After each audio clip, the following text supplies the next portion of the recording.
Hello friends, అందరికీ నమస్కారం. Welcome to my channel invest. Friends, ఈరోజు మనం ఆంధ్రప్రదేశ్ విజయవాడ మచిలీపట్నం హైవే దగ్గర పామర్రు మనకి ఉరుటూరు వెళ్ళే రోడ్డు మార్గంలో మనకు ఒక కొత్త వెంచర్ వచ్చిందండి. ఏపీసీఆర్డీఏ.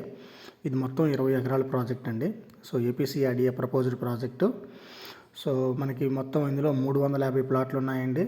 125 గజాల నుంచి మనకి ప్లాటింగ్ అనేది స్టార్ట్ అవుతుంది. వెంచర్ అన్ని కూడా మనకంతా యాజ్ పర్ ఏపీసీఆర్డీఏ డెవలప్మెంట్ ప్రకారం జరుగుతుందండి. లొకేషన్ ఫీచర్స్ వచ్చేసి మనకి డోకుపర్రు వెంకటేశ్వర స్వామి టెంపుల్కి 5 కిలోమీటర్సు, బెల్ కంపెనీ నుంచి 5 కిలోమీటర్సు, అలాగే పామర్రు సెంటర్ నుంచి కేవలం 2 కిలోమీటర్లు అండి. నేషనల్ హైవే నుంచి కేవలం 500 మీటర్లు. మనకి ఇంటర్నేషనల్ ఎయిర్పోర్ట్కి కేవలం 30 నిమిషాల ప్రయాణ దూరం మాత్రమేనండి. ఈ వెంచర్ గురించి మరిన్ని విషయాలు తెలుసుకోవాలనుకున్న వాళ్ళు లేదా వెంచర్లో ఇన్వెస్ట్ చేయదలుచుకున్న వాళ్ళు దయచేసి డిస్క్రిప్షన్లో వచ్చిన నెంబర్ ద్వారా సంప్రదించండి. ఇది మనకి చాలా తక్కువ ప్రైస్కే కోట్ చేస్తున్నారండి. ధన్యవాదాలు.